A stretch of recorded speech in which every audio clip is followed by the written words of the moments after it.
What up, peeps? Strawberry Unicorn, also known as AP here. So today we'll be reading about what was the Great Depression, Part 6. So here we go.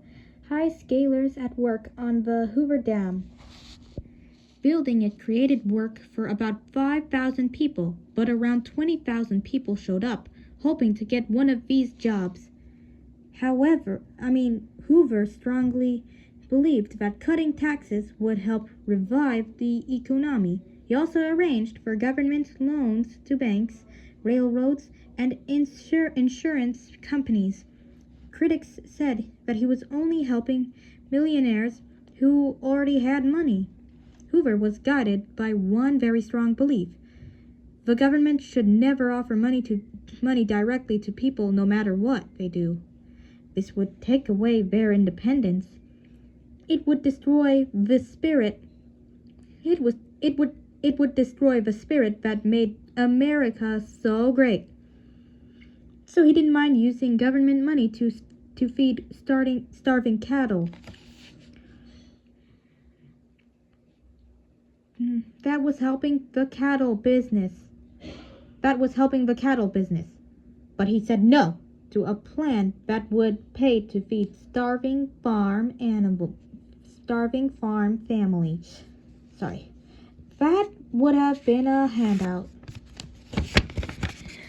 Hoover believed that it was the job of private charities to give poor people a hand up. In 1931, he announced that the Red Cross was able to help anyone in need. I said it. No one is going hungry, and no one need go hungry or cold.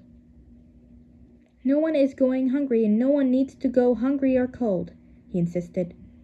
But, the meantime, yeah, he was wrong. Very wrong. He was wrong.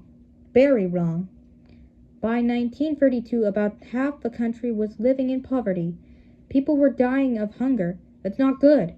And charities couldn't handle a problem this big. Not good at all, you guys. So in the Appalachian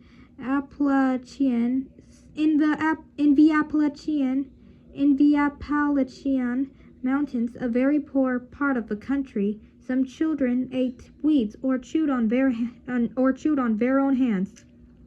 A teacher there asked a little girl if she had eaten that day, but the child answered, "I can't. It's my sister's turn to eat." President Hoover was becoming one of the most popular President Hoover was becoming one of the most unpopular men in the country. Up in Albany, the governor of New York was watching closely. His name was Franklin Delano Roosevelt, often known as FDR for short, because FDR is short and stands for Franklin Delano Roosevelt. Roosevelt believed that the government existed to help everyone who needed it. Before people had lost their jobs, he said, they had contributed to the country. But where are the quotation marks, you guys? I didn't even know. So now the country owed them something in return. He established an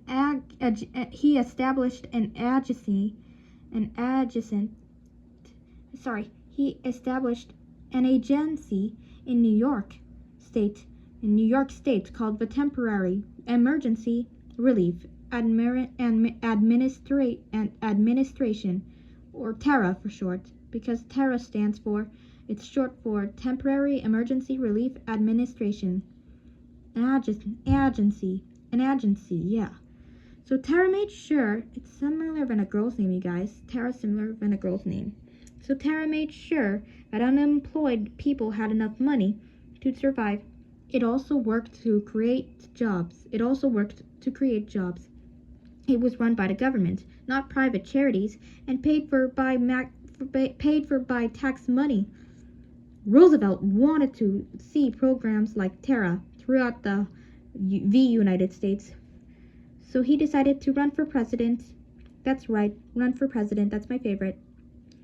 In 1932, another crisis made Hoover even more unpopular. Back in 1924, Congress had voted to pay a bonus to everyone who had fought in World War I. But the bonus would not be paid until 1945. However, the veterans, former soldiers, wanted the bonus money. Now, in May, more than 15,000 veterans, plus their wives and children, marched to Washington. They settled in a huge shanty town and waited to see if the government would agree. It did not, unfortunately. It did not.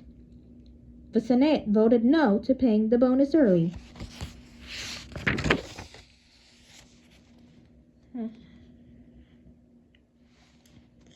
Everyone was afraid there would be violence after this decision, but the veterans sang a chorus of America the Beautiful and returned quietly to their camp.